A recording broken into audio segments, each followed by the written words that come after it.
और मैं आपको एक चीज और बताती हूँ, ये जून जुलाई के ही 3 महीने थे when I was in my second trimester of pregnancy and I was there. Wow.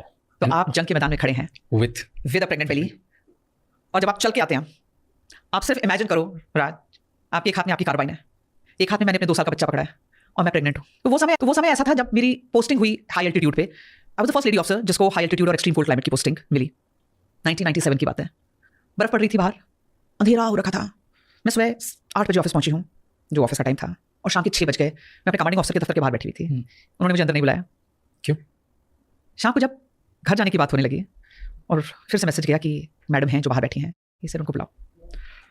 उस समय मुझे नहीं पता था कि मैं आर्मी हेडक्वार्टर का एक्सपेरिमेंट हूं, पहली लेडी ऑफिसर लॉजिस्टिक्स विंग की हाई एल्टीट्यूड में, जहां तक नजर जाए कोई लेडी ऑफिसर नहीं। और फिर जब कारगिल की लड़ाई शुरू हुई तो उस समय मेरा 2 साल का टेन्योर पूरा हो रहा था, और वहां पर टेन्योर 24 मंथ्स का होता है। मतलब हम वहां साल में भी नहीं गिनते हैं टेन्योर, हम मंथ में गिनते हैं हाई एल्टीट्यूड में। तो 24 मंथ्स का टेन्योर है, लेकिन लड़ाई छिड़ गई तो सबकी पोस्टिंग्स, छुट्टियां सब रुक गई थी। अब पोस्टिंग रुक गई है। My commanding officer called me. Commanding officer ने बोला कि यू आर प्रेग्नेंट, अगर तुम बोलोगी और केस टेकअप करोगे तो शायद आर्मी हेडक्वार्टर तुम्हारी पोस्टिंग कर दे, लेकिन मैं चाहूंगा कि तुम यहीं रहो। और आपको पता है हाई एल्टीट्यूड की प्रेगनेंसी मजाक नहीं है। हाई एल्टीट्यूड की प्रेगनेंसी में इतने चैलेंजेस हैं कि हर मिनट आपका या तो बच्चा अबॉर्ट हो सकता है या आपका बच्चा स्पेशल बेबी हो सकता है, क्योंकि वहां ऑक्सीजन नहीं है। अगर आपकी नॉर्मल प्रेगनेंसी है तो भी चलते हुए आपको कई बार ब्रेथलेसनेस होती है, और वहां तो आप ये मानो जैसे कोविड टाइम पे आपने देखा था कि लोगों को सांस नहीं आ रही है, वहां आम दिन में भी वैसा ही रहता है। प्लेन्स में कहते हैं कि आप आयरन रिच डाइट खाइए, खजूर खाइए, पालक खाइए।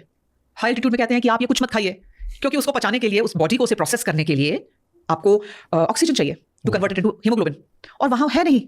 तो या तो आप बच्चे को सेल्फ अबॉर्ट कर देंगे या आपका बच्चा मानसिक तौर पे बीमार पैदा होगा। 7 दिन बिना घर गए, बिना कपड़े बदले वहीं खड़ी थी यूनिट के अंदर। जहाज पे जहाज भर के आ रहे थे फौजी यूनिट्स को लेकर, देश के हर कोने से लेके एयरफील्ड पे लैंड कर रहे थे। वहां से सीधे वो हमारी यूनिट में आ रहे थे, जहां हम उनको हथियार, गोला बारूद, स्पेशल क्लोथिंग, गाड़ियों की बैटरीज, मतलब जो सामान चाहिए, वी वर रेडी।